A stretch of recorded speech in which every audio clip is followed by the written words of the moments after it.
Bro acts like he's got your back, but he's just playing you. India and the US's latest flex had me dying. This international drama just keeps getting juicier. First, India's oil minister was flexing on social media about a historic LPG procurement deal with the US, 2.2 million tons of oil a year, 10% of India's imports through 2026. The post was cheesier than a couple's official announcement. But minutes later, over 300 small or medium textile mills in Tamil Nadu got pushed to shut down, scrambling for bailouts. The tea? India cranked Russian oil imports to 35, stabbing the US right where it hurts. The US hit back with a 50% punitive tariff sledgehammer. 70% of those mills' orders are from the US. They're toast now, acting like BFFs in public, but stabbing each other in the back privately? Their Oscar-worthy fake bromance is wild. This mess has been brewing for ages. India's just playing some sneaky cost-saving games. When the Russia-Ukraine war kicked off, global oil prices skyrocketed.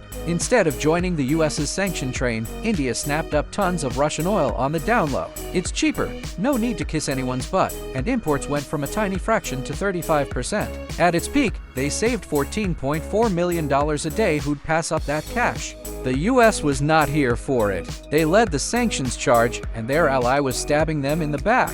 Embarrassing. US top brass rolled out the big guns to pressure India, summoning the ambassador, issuing warnings: pick me or Russia, no middle ground. India's too sneaky for that. They played it cool in public, claiming Russian oil imports dropped 40% from peaks to look obedient. But behind closed doors, they kept buying. Why give up free money? When nice talks failed, the US pulled the tariff card, first 25% over unfair agricultural trade, then another 25% over Russian oil. 50% total, their highest tariff on any Asian country. That's a straight gut punch. Textiles are India's employment backbone, 45 million jobs, 60% rural women. The US is their top export market, 30% of sales. With tariffs, Indian clothes lost their edge, 30% pricier than Vietnam or Bangladesh's goods.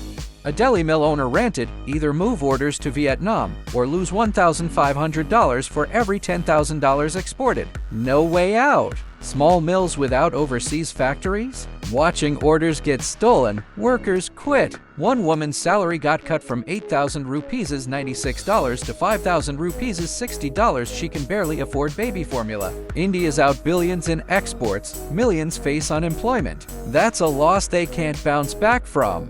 The kicker: while the tariff war rages, they're showing off their military PDA. The White House just dropped a joint statement, a 10-year defense deal, US selling F-35s and Javelin missiles to India, co-building armored vehicles, and military drills firing on all cylinders. Wild, right? Economically stabbing each other, but militarily cuddling up. Their Oscar-worthy moves have everyone confused. Let's keep it real, they're just playing each other for what they need. The US wants India's cash, energy, weapons, access to its agri market to fix the trade deficit, and a pawn to contain regional rivals. India wants US military tech to flex global clout, but won't budge on core interests. Agri feeds 70% of rural families. Russian oil saves big bucks. Those lines aren't moving.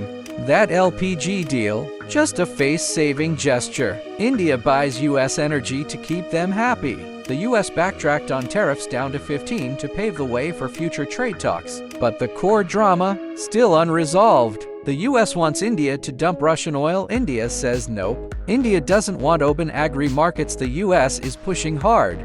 This cooperation is just a temporary quid pro quo. At the end of the day, the little guys get stuck holding the bag. Indian textile workers lose jobs. US consumers pay more for clothes. Prices spike. Turns out, regular people are just pawns in the big powers game.